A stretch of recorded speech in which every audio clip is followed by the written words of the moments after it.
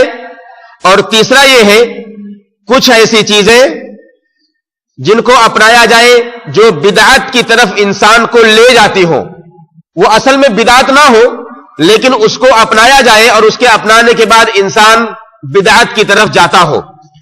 انہی تینوں پر مشتمل ہے ساری بدعتیں، انہی تینوں قواعد پر ساری بدعتیں مشتمل ہوتی ہیں۔ یا تو بندہ اللہ کی قربت چاہتا ہے عمل کے ذریعے تو اس کے لیے غیر مشروع طریقہ اپناتا ہے جو اسلام کے اندر جائز نہیں ہوتا، یا پھر احکام دین اسے نہیں معلوم ہوتے ہیں، اس سے باہر نکل کر بدعت پر چل پڑتا ہے۔ اور تیسری وجہ کوئی بھی ایسا عمل کرتا ہے جو حقیقت میں بدعت نہیں ہوتے لیکن وہ بدعت کی طرف اسے لے جاتے ہیں۔ انہی تینوں ذرائع سے آدمی بدعت میں گھر جاتا ہے۔ اب اس کی طرف دیکھیے، ان تینوں چیزوں کے بیان کرنے کے بعد کوئی بھی عبادت جو جھوٹی حدیث پر مبنی ہے، کوئی بھی عبادت جو جھوٹی حدیث پر مبنی ہے وہ عبادت بدعت ہے۔ کوئی بھی عبادت جو صرف رائے اور خواہشات پر مبنی ہے وہ عبادت بدعت ہے۔ بعد ایسی عبادتیں جس کی سند اور اصل قرآن و حدیث سے نہ ملے، کچھ ایسی عبادتیں ہوتی ہیں جس کی اصل قرآن اور حدیث میں نہیں ملتی، وہ کرنا بھی، ایسی عبادت کرنا بھی بدعت ہے۔ کوئی بھی عبادت جسے اصحاب رسول صلی اللہ علیہ وسلم نے نہ کیا ہو، انجام نہ دیا ہو، وہ عمل کرنا جائز نہیں۔ اور ساتھ ہی ساتھ جس کے ترک کرنے پر محمد الرسول اللہ صلی اللہ علیہ وسلم اور آپ کے صحابہ کا اتفاق ہو، اسے انجام دینا بدعت ہے۔ کوئی بھی عبادت جو شریعت کے قواعد اور اصول کے خلاف ہو وہ عبادت بدعت ہے۔ ہر وہ عادات اور معاملات، عادات جو انسان کی عادتیں عام طور پر ہوتی ہیں، ہر وہ عادات اور معاملات جس سے تقرب الہی مقصود ہو، اس کے کرنے پر یعنی اس کی مشروعیت پر کوئی دلیل نہ ہو، عادات اور معاملات جس کے کرنے پر اس کی مشروعیت کے لیے کوئی دلیل موجود نہ ہو، ایسا کرنا بھی بدعت ہے۔ جیسے ایک مثال لیتے ہیں، جیسے کوئی خود کو کھانے پینے سے محروم کر دے۔ کھانا پینا انسان کی عادت میں ہے اور انسان کی ضرورت ہے، معاملات کرنا انسان کی عادات میں سے ہے، انسان کی ضرورت میں سے ہے۔ کوئی آدمی یہ کہے کہ میں کھانا نہیں کھاؤں گا، روزہ رکھوں گا۔ کوئی آدمی یہ کہے کہ میں دھوپ میں کھڑا رہوں گا، چھاؤں میں نہیں آؤں گا۔ کوئی آدمی یہ کہے کہ میں اپنی بیوی سے جمع نہیں کروں گا، اس سے دور ہو جاؤں گا۔ یہ سب یا اس جیسی چیزیں جو حقیقت میں کیا ہے، عادات میں ہے یا ساتھ ہی ساتھ معاملات سے تعلق رکھتی ہے، اس کے بارے میں علماء کہتے ہیں ایسا کرنا بدعت میں داخل ہوگا۔ دلیل ملتی ہے ہمیں اللہ کے نبی محمد الرسول اللہ صلی اللہ علیہ وسلم کی روایت سے۔ عبداللہ ابن عباس رضی اللہ تعالی عنہما کی روایت بیان کرتے ہیں، بین النبی صلی اللہ علیہ وسلم یخطب، اللہ کے نبی صلی اللہ علیہ وسلم ایک بار ہمارے درمیان خطبہ دے رہے تھے۔ اذا ہوا برجل قائم، دیکھتے ہیں خطبے کے دوران آپ کی نظر پڑی کہ ایک آدمی کھڑا ہوا ہے، باہر مسجد کے باہر کھڑا ہوا ہے۔ اللہ کے نبی محمد الرسول اللہ صلی اللہ علیہ وسلم نے پوچھا کون ہے یہ آدمی؟ لوگوں نے جواب دیا ابو اسرائیل، اس کا نام کیا ہے؟ ابو اسرائیل ہے۔ نظر ان یقوم ولا یقعد، اس آدمی نے یہ نظر مان رکھی ہے کہ یہ کھڑا رہے گا، بیٹھے گا نہیں۔ کس کی بات چل رہی ہے؟ عادات اور معاملات کی، جو مشروع نہ ہو اور آدمی اس کو انجام دے، ایسا کرنا بدعت ہے۔ کیا کہا؟ اس آدمی نے یہ نظر مان رکھی ہے کہ میں کھڑا رہوں گا، بیٹھوں گا نہیں۔ ولا یستظل، اور سائے میں نہیں آئے گا، وہ دھوپ میں ہی رہے گا۔ ولا یتکلم، گفتگو بھی نہیں کرے گا، کسی سے بات چیت نہیں کرے گا۔ فقال النبی صلی اللہ علیہ وسلم مرہ، اللہ کے نبی صلی اللہ علیہ وسلم نے کہا اسے حکم دو، فلیتکلم، اسے چاہیے کہ وہ گفتگو کرے، بات کرے، اسے حکم دو۔ اسے چاہیے کہ وہ سائے میں آ جائے اور وہ بیٹھ جائے اور اپنے روزے کو وہ پورا کرے. ظاہر ہے ایک آدمی اگر یہ سوچ لے جس طرح سے ہمارے یہاں عام طور پر ہندو دھرم کے اندر سادھو سنت ہوا کرتے ہیں, اپنے آپ کو پوری دنیا سے دور کر کے کسی کٹیا میں جا کے بسا دیتے ہیں. مقصد کیا ہوتا ہے کہ زہد کی زندگی, اچھی زندگی جینا جس کی وجہ سے اللہ کی رضا مقصود ہو جائے. ان کے یہاں جو بھی ہے ان کے عقیدے میں یہ داخل ہے کہ جب آخری عمر کو پہنچتے ہیں تو وہ سوچتے ہیں کہ اللہ کی قربت کے لیے, ان کے بھگوان یا ان کے ایشور کی قربت کے لیے وہ ایسی جگہوں پہ جائیں جہاں پر وہ تنہا رہ کے اپنے بھگوان کی عبادت کر سکے. ان کی یہ سوچ ہے اور ان کے عقیدے میں یہ چیز داخل ہے. انسان ایک مسلمان اگر یہ سوچ لے کہ وہ اپنے آپ کو ان ساری چیزوں سے جدا کر کے, اپنی بیویوں سے جدا کر کے, لوگوں سے جدا کر کے, کسی سے گفتگو نہیں کرے گا, کسی سے بات چیت نہیں کرے گا, سائے میں نہیں آئے گا, دھوپ میں کھڑا رہے گا, کبھی بیٹھے گا نہیں, راتوں کو جاگتا رہے گا, سوئے گا نہیں, چلتا رہے گا, کبھی سکون سے اطمینان نہیں کرے گا, کبھی بیٹھے گا نہیں, یا اسی طرح سے عبادت ہی کرتا رہے گا, سکون سے نہیں رہے گا, ایسا کرنا اسلام نے منع کر دیا. ایسے کرنے والے پر روک لگا دی کہ یہ عمل ایسا ہے جو نبی کے عمل کے خلاف ہے. انسان کی عادت ہو, انسان کے معاملات کیسے بھی ہو, لیکن اگر وہ شریعت میں اس کے مشروعیت کی دلیل نہیں ہے تو وہ عمل اسلام کے اندر جائز نہیں ہو سکتا. اسی طرح سے ہر اس عمل کے ذریعے اللہ, جس کے ذریعے اللہ کا تقرب حاصل کیا جائے, اور انسان جس سے اللہ اور اس کے رسول صلی اللہ علیہ وسلم نے جس کے کرنے سے منع کیا ہو, فرمایا, اور اس کے ذریعے سے مشابہت لازم آتی ہو کفار کی, وہ عمل بھی کرنا بدعت ہے. کفار کی مشابہت لازم آئے کسی عمل کے ذریعے, چاہے وہ ناچ گانے کے اندر ہو, چاہے وہ رقص کے اندر ہو, چاہے وہ لباس کے اندر ہو, چاہے وہ ان کے طرح کھانے پینے اٹھنے بیٹھنے کی طرح ہو, کسی بھی انداز کے اندر اگر مشابہت لازم آتی ہے اور ساتھ ہی ساتھ اللہ کا تقرب اگر اس کے عمل کے ذریعے بندہ کرنا چاہتا ہے اور شریعت کے خلاف ہو تو ایسا کرنا بھی اسلام کے اندر جائز نہیں ہے. کچھ عبادات ایسی ہے جو خاص صفت پر وارد ہے, خاص صفت, خاص مخصوص صفتیں ہیں اس کی, ان عبادات کو انہی صفات پر ادا کرنا ضروری ہے. اگر انسان اس کے خلاف کسی دوسری صفات پر ادا کرے, اس عبادت کو کسی دوسری صفت کے ذریعے ادا کرے تو ایسا کرنا بدعت ہے. آپ مثال لیجئے, اور یہ ساری چیزیں اور انشاءاللہ آگے بتاتا ہوں. کچھ چیزیں ایسی ہوتی ہیں جو عبادتیں بعض زمانے سے متعلق ہوتی ہیں, بعض مکان سے متعلق ہوتی ہیں, اور بعض جنس اور مقدار سے متعلق ہوتی ہے. اگر ان کے علاوہ میں کیا جائے تو وہ بدعت ہے. جیسے مثال لیجئے, زمانے کی مثال تراویح ہے. تراویح کی نماز کب ادا ہوتی ہے؟ رمضان کے مہینے میں. آدمی غیر رمضان میں اگر تراویح ادا کرے, تراویح جو جماعت کے ساتھ ادا ہوتی ہے, ٹھیک ہے, وہ تراویح جماعت کے ساتھ غیر رمضان میں کوئی بندہ ادا کرے, ایسا کرنا بدعت میں داخل. کوئی بھی عمل مکان سے جس کا تعلق ہو, جگہ سے تعلق ہو, جیسے اعتکاف کہاں کیا جائے گا؟ مسجد میں کیا جائے گا. کوئی بندہ اعتکاف کہیں اور کرے مسجد کے علاوہ, اس کا وہ عمل بدعت میں داخل. جنس سے متعلق, جیسے قربانی کس کی جائے گی؟ بہیمۃ الانعام کی جائے گی. 6 جانور جس کا تذکرہ قرآن میں کیا گیا, 6 جانور کی قربانی بہیمۃ الانعام. اس کے علاوہ آدمی کسی اور جنس سے جانور قربان کرے, ایسا عمل کرنا بدعت میں داخل. مقدار, جیسے صلوات 5 مقدار ہے, 5 وقت کی نماز اسلام میں مشروع ہے, آدمی 6 وقت کی نماز ادا کرے, ایسا کرنا بدعت میں داخل.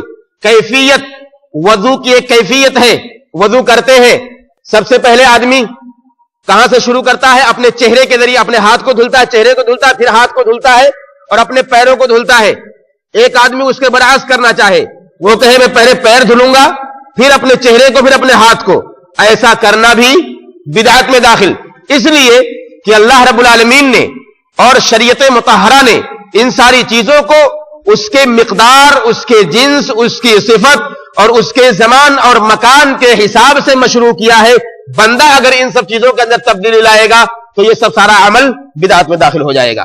اسی طرح سے کوئی بھی مطلق عبادت جو شریعت میں عام دلیل سے ثابت ہو، مطلق عبادت شریعت میں عام دلیل سے، عمومی دلیل سے ثابت ہو، اسے کسی زمان و مکان کے ذریعے خاص کر دینا، اسے مقید کر دینا، وہ بھی بدعت میں داخل۔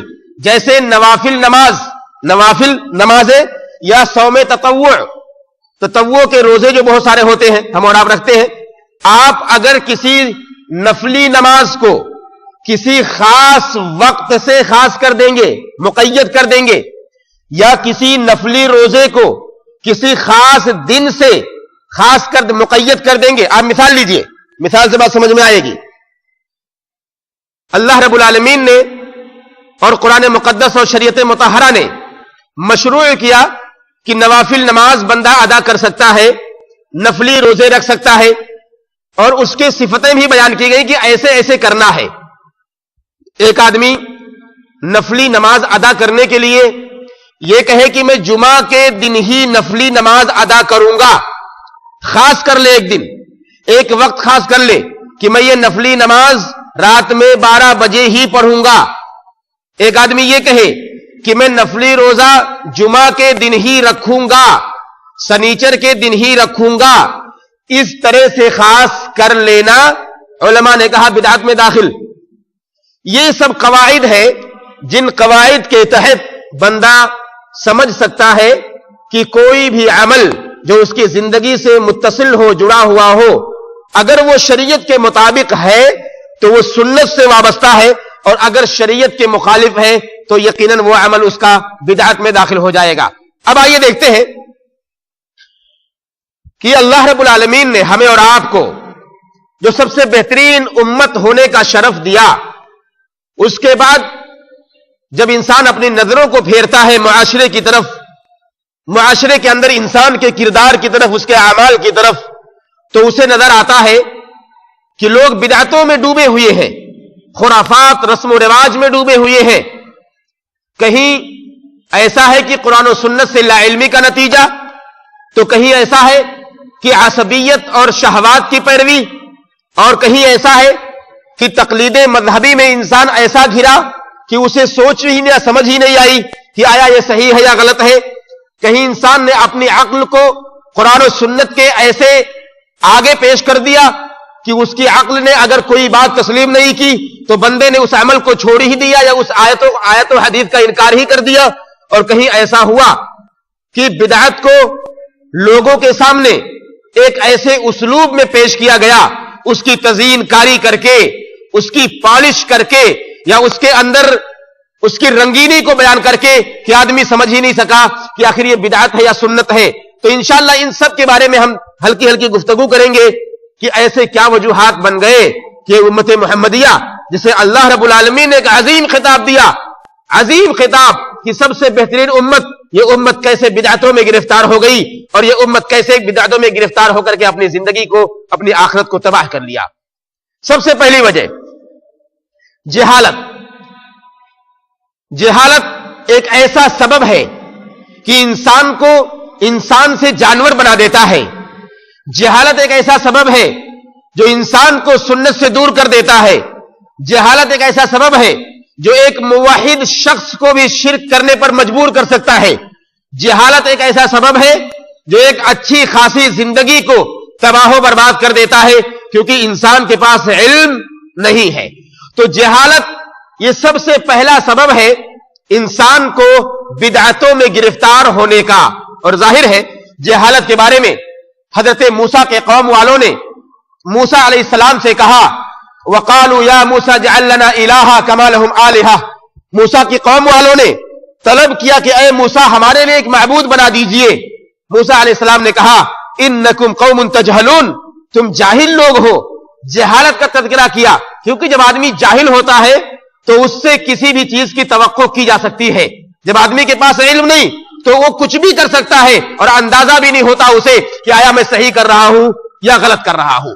تو جہالت ایک سب سے بڑا سبب ہے انسان کے بدعتوں میں گرفتار ہونے کا، ہمارے اور آپ کے بدعتوں میں گرفتار ہونے کا۔ اور محمد الرسول اللہ صلی اللہ علیہ وسلم کے قوم والوں نے بھی کہا تھا محمد صلی اللہ علیہ وسلم سے کہ ایک درخت ہمیں بتلا دیجئے، ہم بھی اپنے ہتھیار کو اس میں ٹانگا کریں گے۔ اور اللہ کے نبی محمد الرسول اللہ صلی اللہ علیہ وسلم نے وہی جواب دیا کہ موسیٰ کے قوم والوں نے طلب کیا تھا ایک معبود کا، اور تم بھی وہی چیز طلب کر رہے ہو جہالت کی بنیاد پر. کیونکہ جب بندہ جاہل ہوتا ہے تو وہ نہیں سمجھ پاتا کہ اسے کیا کرنا چاہیے کیا نہیں کرنا چاہیے. تو یہ پہلا مختصر بیان کر رہا ہوں ساری باتیں تاکہ بہت ساری چیزوں کا احاطہ میں کر سکوں. تو جہالت ایک پہلا سبب ہے انسان کے بدعتوں میں گرفتار ہونے کا. دوسرا سبب ہے تعصب، عصبیت، نفس اور خواہشات کی پیروی. اللہ رب العالمین نے قرآن مقدس میں ایسے آدمی کا تذکرہ کیا کہ اس سے بڑا گمراہ اور کون ہو سکتا ہے جو اپنے نفس کو اپنے آپ کو اپنے نفس کا متبع بنا دے، اپنے آپ کو اپنے نفس کا پیروکار بنا دے. اس لیے کہ نفس کبھی انسان کو اچھائی کی طرف لے جاتی ہے تو وہی نفس کبھی انسان کو برائی کی طرف بھی لے جاتی ہے. کبھی اچھا کرنے پر آمادہ کرتی ہے تو وہی نفس کبھی اسے شرک اور بدعت پر آمادہ بھی کر سکتی ہے. اور دوسری بات اسی کے اندر کہ انسان جب عصبیت کا شکار ہوتا ہے، عصبیت کبھی خاندانی چودراہٹ کی بات ہوتی ہے تو کبھی بڑے قبیلے کے ہونے کی بات ہوتی ہے تو کبھی آبا و اجداد کا ڈھونگ رچتا ہے آدمی اور ان کے نام پر یہ کہنے کی کوشش کرتا ہے کہ ہمارے باپ دادا جس دین پر تھے کیا وہ سمجھتے نہیں تھے. اللہ رب العالمین نے تذکرہ کیا قرآن مقدس کے اندر وَإِذَا قِيلَ لَهُمْ تَعَالَوْا إِلَى مَا أَنزَلَ اللَّهُ وَالرَّسُولُ قَالُوا حَسْبُنَا مَا وَجَدْنَا عَلَيْهِ آبَاءَنَا أَوَلَوْ كَانَ آبَاؤُهُمْ لَا يَعْلَمُونَ شَيْئًا وَلَا يَهْتَدُونَ. کہ جب لوگوں سے کہا جاتا ہے کہ لوگوں آؤ اللہ کی طرف، لوگوں آؤ رسول کی طرف، تو لوگ کیا کہتے ہیں؟ حسبنا ما وجدنا علیہ آباءنا، ہمارے لیے وہ کافی ہے جس پر ہم نے اپنے باپ دادا کو پایا ہے. کیا ہمارے باپ دادا سمجھتے نہیں تھے؟ کیا ان کے پاس عقل و شعور نہیں تھا؟ ہمارے لیے دین ان کا کافی ہے. یہی صورتحال آج بھی ہے کہ ایک بدعتی کے سامنے آپ سنت کی بات کیجئے، ایک بدعتی کے سامنے قرآن کی بات کیجئے، قسم ہے اللہ رب العالمین کی، اللہ کی توفیق اگر نہ ہو تو کبھی بھی آپ کی بات و تسلیم کرنے کو تیار نہیں ہوگا اور وہی دہائی دے گا کہ کیا ہمارے باپ دادا سمجھتے نہیں تھے، ہمارے علماء سمجھتے نہیں ہیں، ہمارے لوگ جو بڑے ہیں کبار ہیں وہ جانکار نہیں ہیں، سب سے بڑے علامہ آپ ہی لوگ ہیں. اس طرح کی باتیں آج بھی پیش کی جاتی ہیں اور یہ باتیں اللہ رب العالمین نے قرآن میں کتنے پہلے بیان کر دی ہیں. تو یہ دوسرا بڑا سبب ہے کہ جب آدمی کے اندر عصبیت آتی ہے تو بندہ خود بخود بدعتوں کی طرف چل پڑتا ہے اور بدعتوں میں گرفتار ہو جاتا ہے.